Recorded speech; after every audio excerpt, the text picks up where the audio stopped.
Halo guys, balik lagi dengan Efek Anime.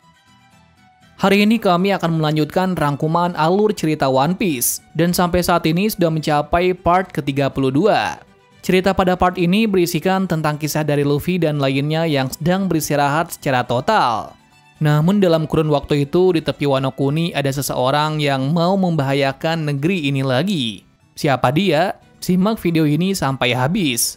Sebelum kita menuju ke topik utama, jangan lupa untuk klik subscribe dan nyalakan lonceng notifikasinya agar selalu mendapatkan update seputar alur cerita anime dari kami. Dan berikut alur cerita One Piece Arc Wano Kuni part 32 versi Efek Anime. Lanjut dari panel utama, masih memperlihatkan keterkejutan penduduk Wano Kuni atas munculnya naga pink yang mereka duga adalah Kaido. Namun di antara banyaknya penduduk, mereka juga kebingungan jika naga itu bukan Kaido, maka siapa sebenarnya naga pink tersebut. Dikala kericuhan akibat adanya naga itu, penduduk juga merasa kebingungan dengan adanya beberapa orang di depan kastil. Mereka pun bertanya kepada bos apakah maksud semua ini, apalagi dengan munculnya Komurasaki. Entah mereka semua masih ingat atau tidak. Seperti biasanya, Kinemon yang tak mau kalah dengan Denjiro langsung menunjukkan mukanya ke semua penduduk serta dibarengi dengan Akayaza lainnya. Jelas sekali semua penduduk yang melihat kenyataan ada di depan mata merasa kebingungan bagaimana mereka semua bisa hidup atas insiden 20 tahun yang lalu, mengingat semua samurai dari Oden mati terbakar dalam kastil itu. Seketika itu semua penduduk langsung menyiarkan munculnya Akazaya 9 ke seluruh kota di Wano Kuni dengan tujuan agar semuanya tahu bahwa pengikut setia Oden masih benar-benar hidup, sama seperti perkataan dari Toki 20 tahun yang lalu. Sementara itu dalam sisi di bagian lantai Onigashima, kita dilihatkan Yamato mendatangi kelompok topi jerami yang berkumpul. Jelas saja Frank yang melihatnya merasa bahwa pertarungan apakah masih berlangsung. Yamato kemudian menjelaskan kalau ia bukanlah musuh mereka. Bahkan dia mengatakan kalau dari dulu sudah mengikuti perkembangan dari bajak laut topi jerami melalui koran. Namun setelah melihat dengan matanya sendiri bahwa bajak laut topi jerami sangatlah mengagumkan. Yang jelas tanpa basa-basi Yamato langsung mengungkapkan, mulai sekarang aku ingin berlayar bersama kalian. Semua anggota topi jerami yang mendengar permintaan itu sangat terkejut bukan main, karena dia adalah anak dari Kaido sang bajak laut buas. Tetapi ekspresi semuanya menggambarkan hal yang berbeda, seperti Brook senang menerimanya dengan sepenuh hati. Seperti biasa, Sanji dengan tatapan mesumnya yang sangat menyetujuinya, karena mereka akan kedatangan satu wanita lagi yang ukurannya sangat besar. Sementara itu Robin hanya bereaksi kalau Yamato adalah orang yang menarik. Berbeda dari semuanya, Jinbei yang memiliki keputusan yang bijak sebenarnya juga menyetujuinya. Akan tetapi, jika Luffy belum menyetujuinya, maka kami juga tidak bisa menerimamu. Mendengar hal itu, Yamato pun harus menunggu Luffy sampai sembuh untuk bisa mengetahui jawabannya. Sekarang Luffy masih dalam masa perawatan dari Chopper dan Miyagi, yang berarti kondisinya masih belum membaik. Dari sisi belakang, tiba-tiba ada beberapa bawahan dari Kaido yang masih memberontak. Tapi berkat Yamato, semuanya langsung terdiam. Dikala itu barulah terungkap bahwa kekuatan dari buah iblis dari Tama ternyata memiliki batas waktu. Waktunya berkisar 1 bulan setelah si korban memakan Kibi dan Gonya tersebut. Walaupun memiliki kelemahan semacam itu, tetapi untuk jangka waktu 1 bulan bisa mengendalikan mereka adalah suatu keajaiban yang besar. Tetapi baiknya di sini, bila efeknya sudah menghilang, ada juga yang masih mengikuti Tama. Ini terbukti dari Speed yang mengikuti dan melindungi Tama apapun yang terjadi. Malah ia merasa menjadi sosok ibu bagi Otama. Dikala kesenangan itu, di salah satu lantai Onigashima, tepatnya di belakang kru topi jerami, ada suatu layar lebar yang menampilkan pengumuman dari kastil ibu kota bunga. Di dalam pengumuman itu, Kinemon dan lainnya bertekuk lutut menghormati satu orang yang sangat gagah di depan mereka. Yang ternyata itu adalah sosok siluet dari Momonosuke dewasa. Momonosuke mengumumkan bahwa 20 tahun berlalu sejak kematian ayahnya yaitu Kozuki Oden. Ia sangat berterima kasih untuk tetap hidup setelah mengalami penderitaan yang cukup panjang. Namun setelah ini semuanya telah berakhir, mulai besok semua penduduk boleh melakukan apapun sepuasnya tanpa ada larangan. Sake, makanan, minuman, air, semua orang boleh makan dan minum sepuasnya tanpa membayar sepeser pun. Dia juga tidak membiarkan limbah pabrik yang dibuat oleh Orochi dan Kaido mencemari lingkungan Wano Kuni. Perbudakan dan apapun itu akan dihentikan sekarang juga. Seketika mendengar teriakan Momo yang begitu menyentuh tersebut, kita diberi flashback dari Otama, yakni ceritanya sebelum bertemu dengan Hitetsu, yang mana dia hanya bersama Komachi saja. Tepatnya kita dikasih lihat bahwa semua orang menyembunyikan fakta kalau ibu dan ayah dari Otama sebenarnya sudah meninggal. Tetapi karena semua orang tidak ingin Otama sedih, mereka hanya bisa memendam kesedihan ini. Setelah mengetahui fakta tersebut, Otama pergi ke makam yang diduga makam orang tuanya dan mendoakannya bahwa saat ini dirinya masih baik-baik saja dengan raut yang begitu sedih bercampur aduk. Sejak dari situ, Otama menjual topi untuk bisa bertahan hidup dari Wano Kuni yang busuk ini. Tetapi untuk anak kecil yang berusia seperti itu sangatlah susah untuk mendapatkan uang yang banyak. Bahkan dalam penjualan pertama, dia tidak mendapatkan uang sepeser pun. Tak lama setelah itu, ada keajaiban yang terjadi, di mana ada satu orang yang membeli topi jualannya itu. Tak lain yang membelinya adalah Tenguyama Hitetsu. Hitetsu mengungkapkan bahwa sulit bagimu untuk bertahan hidup seperti ini. Dia meminta Otama untuk bersabar sedikit lagi karena klan Kozuki akan datang menyelesaikan semuanya. Hari di mana para iblis akan dihilangkan dari negeri yang damai ini. Mendengar kata-kata itu, entah mengapa Otama merasa kalau ucapan itu adalah kenyataan, sehingga ia pun menjadi ceria dan tetap menjadi hidup sampai hari itu tiba. Teringat akan perkataan itu membuat Otama menangis di pelukan Nami, menggambarkan bahwa kenyataan itu benar adanya. Tak hanya itu saja yang membuat menangis, tetapi perkataan Momonosuke sama seperti Luffy, di mana Luffy telah menepati janjinya bahwa suatu saat sebelum pergi dari pulau ini, dia akan membuat Otama dan semua penduduk tidak akan kelaparan lagi dan bisa makan setiap harinya. Lanjut dari pidato Momonosuke. Momonosuke berkata bahwa dia telah bertemu teman yang kuat dan bersemangat dalam perjalanan besar ini bersama-sama dengan aliansi ninja, bajak laut, Ming, samurai untuk menyerang Onigashima. Alhasil dengan gabungan tersebut membuahkan hasil yang sangat baik, di mana bajak laut buas dan Orochi yang membuat hidup dalam ketakutan semuanya telah dikalahkan. Pastinya mereka tidak akan melupakan para pahlawan yang membukakan jalan untuk membuat hal ini menjadi kenyataan. Terus dalam kegugupan itu, Momo dengan lantang mengatakan kalau nama yang diberikan oleh ayahnya tidak ada duanya. Dia bersumpah untuk mengembalikan tanah yang tandus ini menjadi surga seperti dulu lagi. Tapi untuk mewujudkan hal ini, semua harus meminjamkan kekuatannya. Lalu setelah 20 tahun lamanya, akhirnya negeri ini telah terselamatkan. Dan Wano saat ini akan dipimpin oleh Kozuki Momonosuke. Barulah di saat itu ditunjukkan wajah dan penampilan dari Momonosuke berumur 28 tahun, yang ternyata penampilannya sama seperti Oden, malah lebih gagah lagi seperti dalam anime sebelah.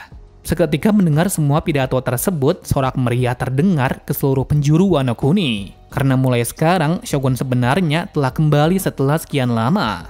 Akhir panel narator menjelaskan kalau Pak Sakura menari-nari di langit masa depan, di mana para pejuang akhirnya bisa mengistirahatkan pedang mereka setelah sekian lama.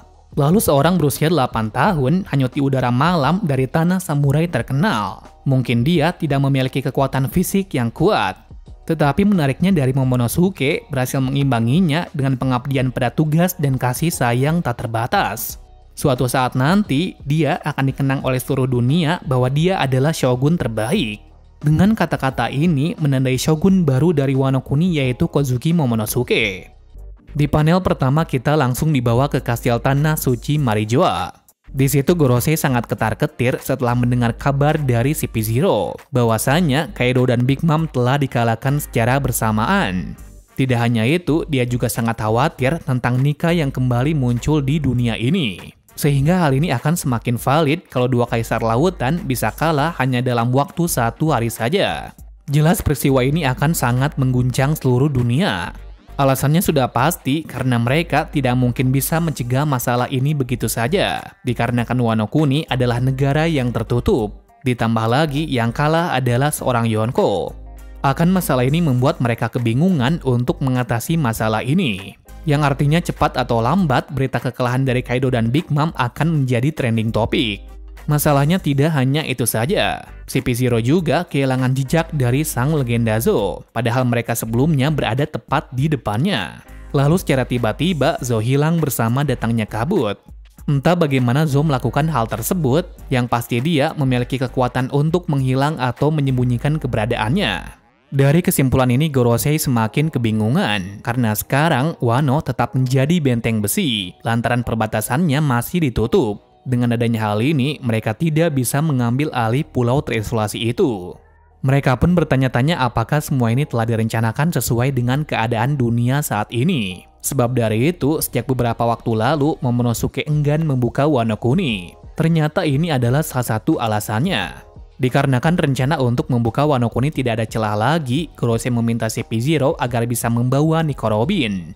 Dengan muka yang cenderung mengkerut, CP0 menjawab, "Ya pasti." Dilihat dari raut wajahnya sudah menjelaskan bahwa dia tidak berhasil membawa Nico Robin, dan sekarang mereka akan mengusahakan untuk mencarinya. Dikala perbincangan itu tiba-tiba ada gangguan sinyal, tapi tidak dijelaskan siapa yang mengganggu mereka. Satu hal yang pasti orang misterius itu berkata, "Tunggulah di situ, aku akan ke sana." Lalu siapakah orang ini? Apakah pihak dari pemerintahan atau pihak dari Wano Kuni? Cerita berlanjut dari sisi Wano Kuni kembali. Narator berkata dengan kemenangan klan Kozuki, negeri Wano telah resmi terbebas dari kekejaman selama 20 tahun lamanya. Suatu tempat tepatnya pada kastil Onigashima, kita diperlihatkan Drake sedang berbicara kepada Hawkin. Hawkin bertanya apakah dia seorang angkatan laut ataukah bajak laut. Sembari begitu mereka terbaring lemah dengan darah yang sangat banyak. Drake bertanya bukankah ramalan kartu tarot miliknya akan membuat baik-baik saja. Kenapa sekarang hasilnya sangat berbeda? Ternyata Hawkin tidak salah meramalkan kondisi yang akan terjadi. Malah sejak kemarin dia telah mengetahui hasilnya. Alasan dia melakukan hal seperti ini karena ia tidak ingin mengkhianati Kaido. Dan ternyata ramalan yang pernah dikatakan oleh Drake sebelumnya mengenai ada seseorang saja yang memiliki peluang hidup 1%. Tak lain dan tak bukan adalah dirinya sendiri, yaitu Basil Hawkin. Satu alasan dia tetap melakukan hal semacam ini karena dia telah melihat Kid dan Killer tetap bersikeras pada tujuannya meski dia tahu mereka akan mati dalam mempertahankan hal tersebut. Bersingkat 7 hari kemudian setelah perang besar. Belum jelas mengapa Oda memberikan jeda selama ini, padahal 1 hari setelah perang seharusnya masih ada masa krusial lagi. Dikarenakan masih ada beberapa ancaman luar yang bisa terjadi. Entah apa yang terjadi selama 7 hari ini, satu hal yang bisa kita dapatkan bahwa Wano Kuni telah menjadi lebih baik dari sebelumnya. Kegembiraan semua penduduk sudah terlihat jelas dari senyum mereka. Tidak hanya itu saja, para guru juga mengganti ajaran mereka yang sebelumnya salah kaprah. Sekarang mereka membetulkan sejarah yang sebenarnya, di mana mereka menceritakan sebuah kisah yang menyenangkan dari seorang pria yang bernama Kozuki Oden. Kemudian kejadian yang dilakukan oleh Akayaza Nine yang sangat heroik dan sangat menakjubkan. Nah, yang menjadi perhatian di sini Bos Kyoshiro adalah salah satu dari Akayaza Nine yang telah melindungi Wano Kuni dari balik layar. Para guru juga tidak mengajarkan itu saja, tetapi mereka juga menyebutkan bahwa yang mengalahkan Kaido adalah seorang prajurit yang bernama Joy Boy. Yang sangat mengejutkan sekali, ternyata Joy Boy adalah pahlawan yang menjadi rival dari Dewa Pedang yang tak lain adalah Ryuma. Apakah maksud dari semua ini? Apakah di masa dulunya Joy Boy memiliki hubungan dengan Ryuma? Entah siapa yang tahu karena hal ini masih tabu sekali. Scene berganti pada makam para samurai di Ringo. Di situ Kinemon sedang berbincang-bincang dengan Kawamatsu tentang kesetiaannya tentang Oden, serta semua daimyo yang telah berjuang membela negara ini. Lalu disinilah baru terungkap bahwa ada 2 anggota dari Akazaya Nine yang telah gugur dalam pertempuran. Mereka berdua adalah Izo dan Asura Doji. Pastinya seketika mendengar hal ini kalian sangat terkejut, karena kemungkinan Izo mati sangatlah kecil. Tapi ternyata luka yang diperlihatkan pada saat melawan salah satu CP0, yaitu Maha sangatlah besar. Akan si Gandarinya membuat Izo terkapar sampai kehilangan banyak darah dan menyebabkan kematian. Pastinya Kiku yang melihat kakaknya mati pun sangat sedih, dikarenakan mereka baru saja bertemu kembali. Seharusnya ini tidaklah menjadi momen pertemuan yang sangat menyedihkan. Tetapi karena Oda sudah membuatnya seperti ini, kita harus menerima kematian yang begitu mengejutkan tersebut. Bila dipikir-pikir juga, jika Izo masih hidup, dia tidak memiliki peran yang penting lagi. Maka dari itu, Oda mematikan karakter ini agar mendramatisir cerita. Karena dalam pertempuran besar, pasti akan ada orang penting yang harus gugur. Sementara itu untuk kematian dari Ashura Doji sudah diprediksi sejak awal. Mengingat dia sudah menerima luka yang begitu banyak dari tikaman Kanjuro sampai ledakan besar. Dengan dua kemungkinan tersebut pun sudah menjelaskan kalau dia benar-benar sudah mati. Balik lagi ke arah pembicaraan dari Kinemon dan Kawamatsu. Di situ mereka berterima kasih kepada semua dan lainnya. Berkat mereka sekarang bisa hidup sampai saat ini. Marco yang baru datang juga menjelaskan bahwa ini adalah tempat peristirahatan terbaik dari Izo, mengingat ini adalah kampung halamannya. Sedangkan di sisi lain, Momonosuke sedang bersama dengan Hiyori dan lainnya untuk menanti bangunnya Zoro dan Luffy, dikarenakan sebelum mereka terbangun, pesta ini tidak akan dimulai. Sama halnya dengan Yamato, ia tidak makan beberapa hari demi menanti bangunnya sang pahlawan. Beberapa waktu kemudian barulah yang ditunggu telah tiba, di mana Zoro dan Luffy terbangun dengan meneriakan makanan kesukaan mereka. Jelas akan teriakan itu membuat semua kegirangan, mengingat akhirnya mereka sadar juga. Untuk menyambut hal tersebut, Momo meminta semua untuk membawakan daging dan sake sebanyak-banyaknya. Tetapi ekspresi dari Luffy dan Zoro hanya biasa saja melihat Momo yang bertubuh besar tersebut. Malah Zoro ingin mencoba seberapa kuat Momo sekarang yang mirip seperti Oden. Nah, akan hinaan tersebut membuat Momo merasa marah dan langsung memeluk Nami. Nami yang mendapat perlakuan seperti itu langsung memukulnya. Karena saat ini Momo sudah bukan anak kecil lagi. Sanji dan Brook yang melihat itu merasa sangat gembira. Karena Momo tak bisa lagi mendekati Nami dan Robin. Dalam kekesalan itu hanya Yamato saja yang membuatnya bisa tenang. Dirasa semua sudah sehat kembali, mereka akan mengadakan mandi bersama untuk menghilangkan rasa lelah mereka. Tentu saja sebelum itu, Yamato memakan makanan sebanyak-banyaknya. Karena di negeri ini, semua orang harus menahan sesuatu dahulu sebelum berdoa. Seperti biasa, Sanji dan Zoro bertengkar kembali karena Zoro mendapat perlakuan yang istimewa dari Hiyori. Namun pertengkaran berakhir setelah semuanya pergi ke tempat pemandian. Nah, anehnya di sini Kiku yang seorang laki-laki feminim malah ikut mandi bersama dengan Nami, dikarenakan dia malu mandi bersama dengan laki-laki. Akan tetapi, Nami yang tak tahu apapun langsung menerimanya. Sedangkan dalam pemandian laki-laki, secara mengejutkan, Yamato malah mandi bersama dengan Luffy dan lainnya. Jelas akan kemunculan dari Yamato di sini membuat terkejut Momonosuke, Sanji dan Brook. Kenapa dia bisa berada di pemandian laki-laki, walaupun mereka suka dengan apa yang dilihat. Karena ini adalah sebuah keajaiban yang tidak bisa dibayangkan oleh laki-laki. Sedangkan dalam pemandian perempuan, tampaknya tidak ada masalah. Yang berarti mereka tidak menyadari kalau Kiku adalah seorang laki-laki. Di balik kegembiraan dan kelelahan tersebut, kita dikasih tunjuk Apo yang beraliansi dengan Number. Yang membuat kita terkejut bukan itu, tetapi Apo membawa surat kabar yang sangat serius. Dan seperti yang dikira, yang membocorkan kejadian perang yang ada di sini adalah Apo sendiri. Kabar baiknya di sini dikatakan bahwa dalam surat kabar tersebut juga memuat bounty baru dari Luffy dan lainnya. Kemudian di akhir panel kita diberikan kabar yang sangat mengejutkan, karena ada salah satu admiral yang datang ke Wano Kuni. Orang ini tak lain adalah Ryokugyu yang biasa dijuluki sebagai Green Bull. Keanehannya di sini, dia menuju ke Wano Kuni dengan cara terbang, melalui bunga yang keluar dari punggungnya. Jadi benar adanya kalau dia adalah pengguna buah iblis tipe tumbuhan. Dikala sedang mencapai Wano Kuni, dia mendapat perintah dari Akainu untuk tidak melakukan sesuatu yang tidak perlu. Entah apa yang dikhawatirkan olehnya, hal ini mungkin berhubungan dengan Wano Kuni yang sekarang ini berbahaya bagi pemerintahan. Oleh karena itu ia meminta Ryokugyu untuk tidak melakukan hal yang mengganggu. Jika tidak, maka akan terjadi kegemparan lainnya. Kalau begitu apakah tujuan dari Ryokugyu ke Wano Kuni? Kita nantikan saja kelanjutannya. Terima kasih sudah menonton video ini dan sampai jumpa di video selanjutnya.